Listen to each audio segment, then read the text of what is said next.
Greetings, fellow armchair Imagineers. Tiki here. And Jacob Wile, too. And welcome to another thrilling installment of the... Well, I guess we're not really calling it Tiki's Universe anymore. I guess that kind of phrasing is retired now. But, yeah, we're talking DuckTales, Jacob. Woo! Woohoo! Yeah! All right, Jacob, your voice of God thing is acting up again, buddy. So welcome, folks. Welcome once again to our DuckTales recap. Day of the Only Child. Tonight we'll be talking about that episode.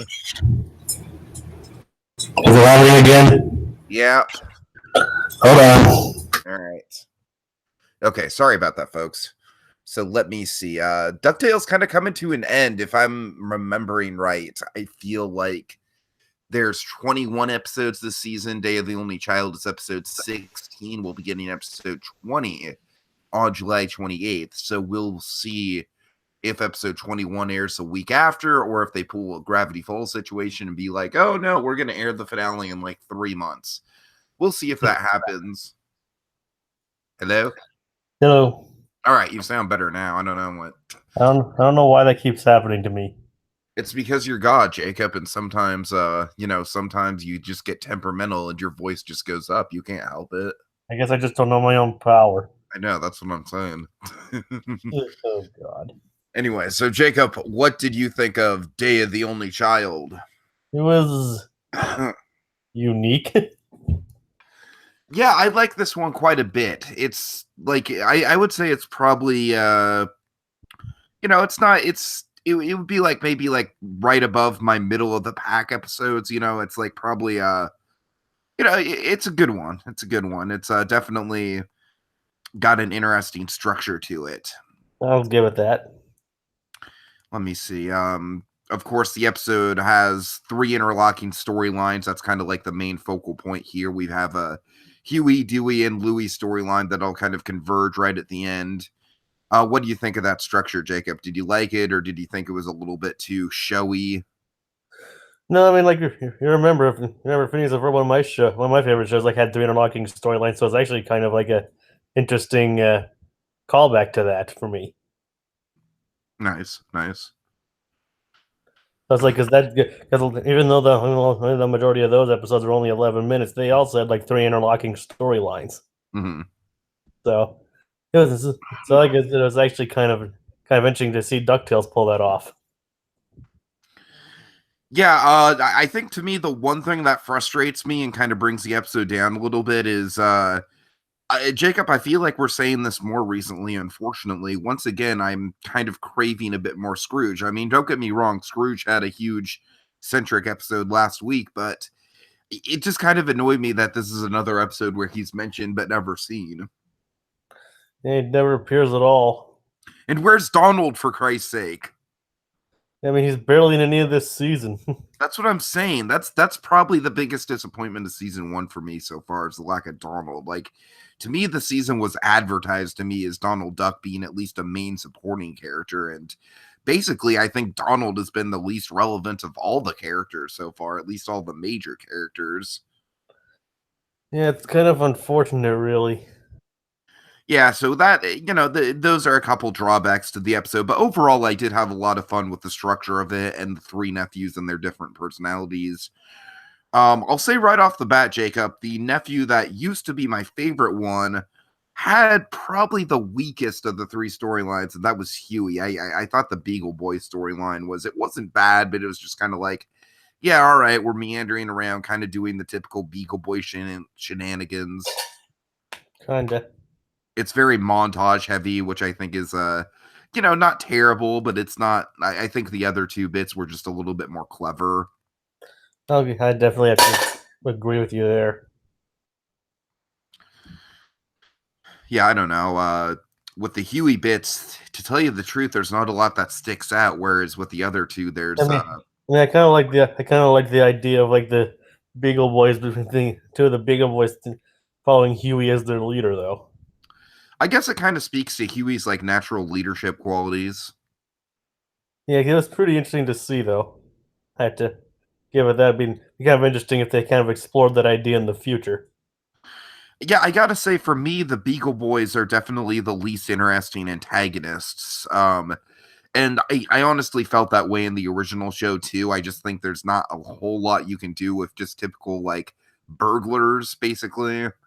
I don't know. There's just not a lot of dimension to them. I think in this show, the most fun we have with the Beagle Boys is like the different personalities and like the off the wall, like off brand beagles that we get. But We're that all wasn't really we're present all, here. we're all pretty much voiced by the same person. Yeah, yeah. Like we had that one like Vegas like Chris Angel style Beagle Boy. He was like a lot of fun.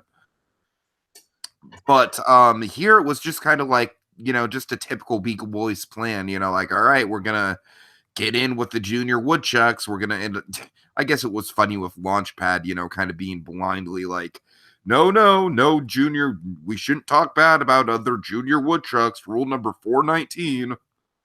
And how he basically was in charge because like they're only in charge because I crashed and they quit. Oh jeez.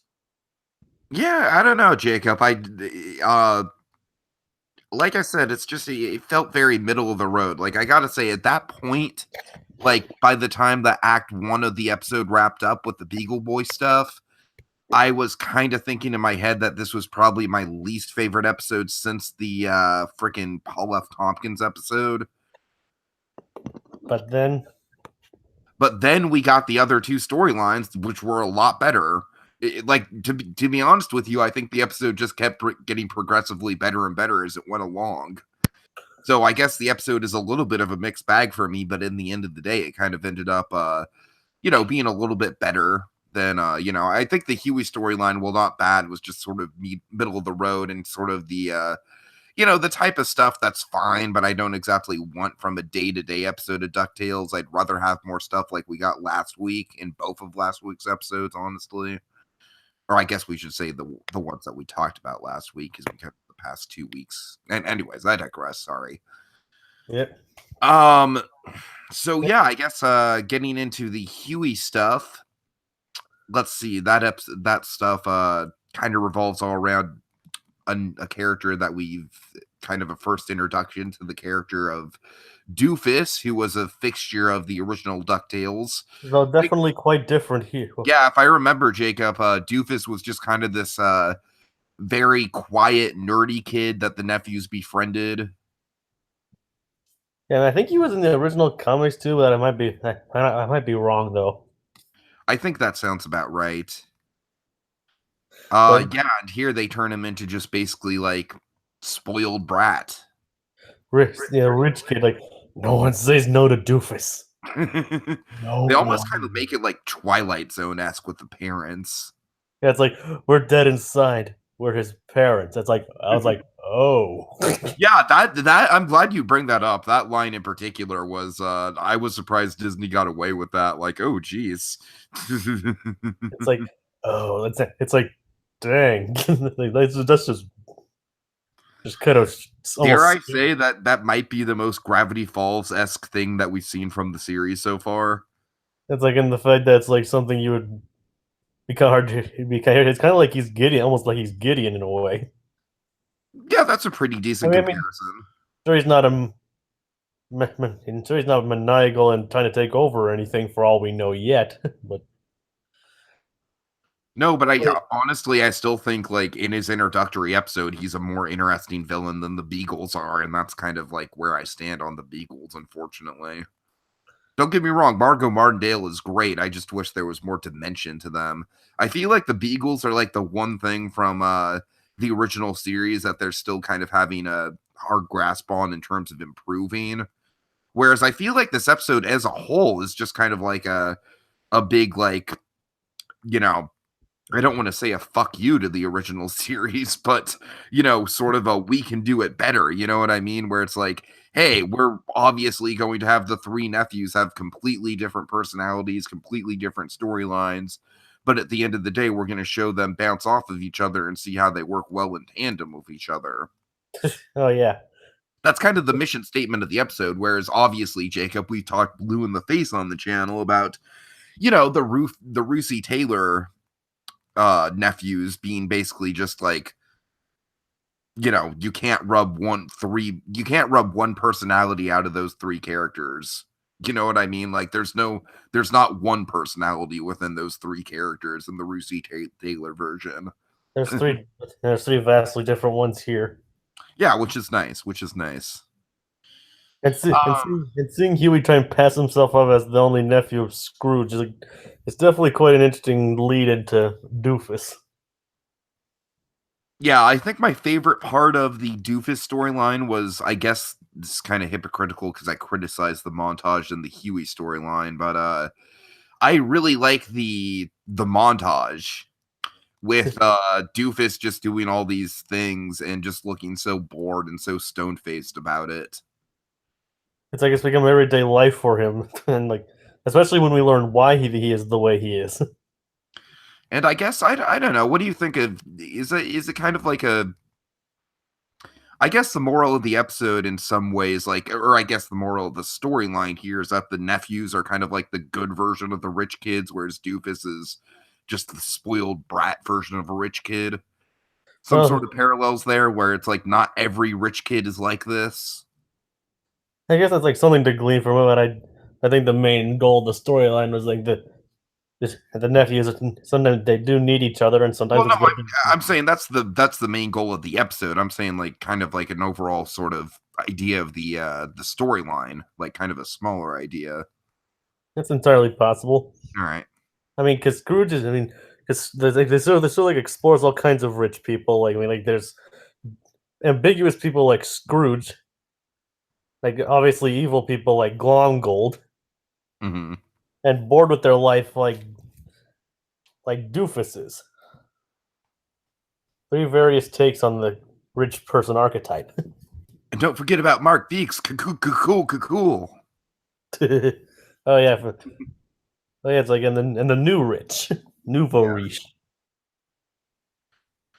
I don't know, Jake. If I sound unenthused about this episode, it's that like I said, it's not. It's kind of like it's a little bit above bottom, middle of the road, but it's kind of veering on middle of the road for me. It's a little bit of just sort of a breather after the big Dolly episode last week, or Goldie episode. I'm sorry. God damn, I'm tired, Jacob. I'm sorry. This is not my most animated podcast right now. It's fine. You still need to talk about Dewey's though. Yeah, I'm just trying to figure out if I have anything else to say about the Louis storyline. I don't know. I really don't. The storylines in themselves are all relatively short. Ooh. All right. The Dewey episode or the Dewey storyline, I should say, is by far my favorite. Quite an interesting take on Louis' character for sure. And of course, Jacob, this comes on the heels of DJ Daft Duck. And I think in that way, Jacob, I said earlier that Huey is my previous favorite character. I think Dewey is my new favorite character on the show. I feel like Dewey's thing is like these weird like performance art pieces. And I love that as a quirk for him, and I relate to it. A one-man talk show. Jacob, I love it so much. Like this whole bit was just really like you could probably put this on YouTube as like a short and it would get a lot of hits. You know what I mean? It's super entertaining. Of course, I use the thumbnail of the cardboard cutouts in the audience. I don't know. I got such a kick out of the fact that like he has like all the family members in the audience. There's just something about like he wants to put on the show for them, but he can't because he's too embarrassed about it. But at the same time, he relishes in it. Maybe I'm probably looking way too much into it on a psychological level, but I thought it was adorable. I thought it was like an interesting character piece on him too. It's like shown that he really wanted this day, but then when he realized like there's nobody there, it's like maybe this thing wasn't so great after all. Hmm. That's a good take on it for sure. I mean, maybe not as deep and psychological as anything any more than that, but still. Yeah, and I guess that's a nice thing about the episode is that it's kind of just three it almost feels like three DuckTales comic strips more so than like full-blown adventures. You know what I mean? Just three standalone kind of like, all right, and then we have this kind of random side quest. And I think if it weren't for the fact that the episode was structured like it was, it would be a very forgettable episode. But I think I don't know. I think the fact that it all kind of ties into each other does elevate it somewhat. I'm kind of glad it focuses like shows the focus instead of cutting between them. That's what I'm saying. I think if it cut between them, it would be a really, really forgettable episode. Probably the worst of the series, if I'm being honest, given the quality of all three of the storylines. Like, honestly, the Dewey stuff I like, but it has problems that we'll get into momentarily. I think all three of the storylines honestly have problems. Like, I think the Huey storyline doesn't really have a lot redeeming about it outside of just kind of like the fun idea of Huey being a natural born leader. Um, the Louis storyline is a lot of fun. It's just I honestly think with the Louis stuff, it just kind of has an abrupt ending. Kinda. It And only then gets it's really only gets solved by the intertwining of the storylines. that's what I'm saying. So that's like really the only major complaint I have about the Doofus stuff, but it is an issue. It would have been kind of interesting to see the Dewey plotline, like where they're like all trying to befriend him, and it's like that. That's its own episode. Honestly, out of all the concepts, I think the Doofus storyline could be served as its own episode the most, especially given all the all the creepy Gravity Falls implications with the parents and everything. And Yeah, like I like said, it could kind of speak to the different kind of they could have even like worked as a Louis centric 22-minute episode almost, right. or even just like all three of them there too. I mean, like that would have been an interesting episode to see, That would and, have been. and fit within the mold of the series. Mhm. Yeah, so we'll see if they do anything with Doofus going forward. What do you think of Doofus as a whole, Jacob? We didn't really talk about him all that much. He seemed like he'd be an interesting character. Like I said, kind of like a rich Gideon almost. Hmm. I mean, like like different kind of obsession, but still kind of like weird and possessive. I'm not sure how I feel about the sudden turn where it's like he goes from like breaking all the stuff to suddenly like it's like I don't know. I get that it's like I guess the idea is supposed to be like it's just random and kind of like he turns on a dime, but like he's inciting the destruction of all this property to begin with, and then he's just kind of going off about the portrait. It's I don't know, Jacob. I guess that part of it was a little sloppy for me too. So, like I said, all these segments do have flaws in them And it seems like almost all these could have been like their own individual episodes. and been fleshed out a little bit more. I think you're right about that. It's especially the doofus one, and Um, that's the one I'd be most interested in seeing as an individual episode. for sure. Now, I guess talking about the weak points of the Dewey storyline, honestly, Jacob, I hate to say it, but it's Webby. She felt like she was just like there to be in the episode. And I just like really, Webby, you can't give them a day. Like she's like, "Oh, you just got here. I don't want you guys to split up." It's like, Jacob, I thought that was a very, very thin motivation. I don't know. It just I felt like that was a little bit of a slap in the face to me from a writing standpoint. Yeah, it's like First of all, we're almost towards the end of the series. I'm not sure exactly what the production order is on this episode based on the, versus the airing order, but yeah, we've established they didn't just get here. You know what I mean? It's like time has passed on the show. That line bothered me right off the bat. yeah, it's like it is very weak motivation from her. I mean, she's had good motivation for doing a lot of the stuff she does, but it's like, and the mistake of like taking out all that stuff that's like it seemed oddly out of That character yeah, for her. that bugged me too. That really bugged me, Jacob. I just think all the Webby stuff in this episode is just really off point. And unfortunately, it brings down what I think is probably the best segment of the episode. So honestly, Jacob, if the best segment of the episode has major flaws in it, I got to admit, I was probably liking this episode a little bit better when I was watching it just based on the gimmick than I am now talking about it. I think this is a weak point of the season, if I'm being honest with you, Jacob. Yeah, honestly, I wasn't too impressed with the whole episode either.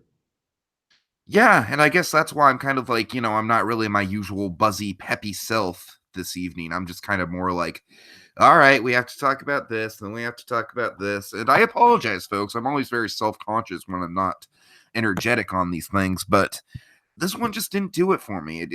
I don't know. I don't think it's quite as bad as the House of the Lucky Gander, but I have like a weird bias against that episode because of Paul F. Tompkins. But I mean, other than that episode, Jacob, I got to admit, it's probably at the bottom of my list, and I hate to say it because it does do things I like, especially like I said, the converging storylines. That's a nice gimmick. But at the end of the day, when we're talking about the episode and kind of going over it and analyzing it, that's what it is. It's a gimmick. It's little more than a gimmick, and so I can't really give the episode high praise other than that. I mean, some shows can pull it off well, pull that kind of thing off well. Like this show, like it seems like with a little bit more tweaking, it could have worked. The Simpsons did an episode like this that was really, really good, except The Simpsons, they did 22 short films about Springfield. So it was literally 22 running storylines, Jacob, and it was like a full... So if The Simpsons could do 22, my God, this show can do 3 storylines a little bit better than it did. So it's like, it's a shame to say, but yeah, I have to agree with you on this. All right. Well, I'm glad that we're at least in agreement on it. We can at least come to a consensus.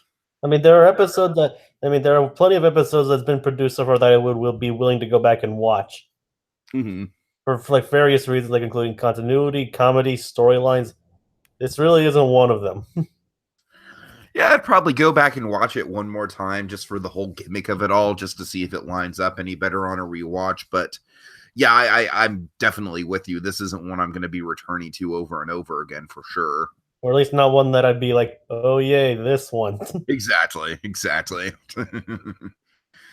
All right, let's see, Jacob. Looking at the lineup, we've got at least 4 more weeks of DuckTales. And I was kind of, as you were off air, I was kind of wondering to the audience if in the first week of August we're going to get the season finale, which would be episode 21, or if the show's going to pull a Gravity Falls on us and be like, no, we're going to pull the season finale for a few months. You'll have to wait for it.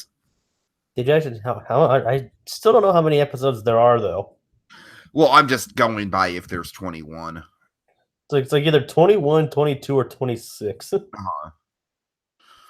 But I digress. The episodes we have coming up in the near future are from the confidential case files of Agent 22. Episode 18 is the one I'm most excited for, which is Who is Gizmo Duck? You know, I love me some Gizmo Duck. And Lin-Manuel Miranda. Oh yeah. Episode 19, Jacob, another one that I'm really intrigued by based on the title, which is The Other Bin of Scrooge McDuck. Very intrigued by that title. And then finally, episode 20, Sky Pirates in the Sky. if the teaser from this episode, if the teaser for the return to Disney Channel's indication, that might be when we first see Don Carnage. Oh, I forgot about Don Carnage. Oh my God. That'll be fun. I just don't think got his original voice actor back. I mean, it was Jim Cummings, right? Yes. I mean, since he's already done Darkwing Duck, I hope they got him back for Don Carnage. Don Carnage. I just remember that was like the most exaggerated accent. It worked though. All right, that show itself was pretty ridiculous, though. I mean, it was a great show, but it was still ridiculous, so it worked.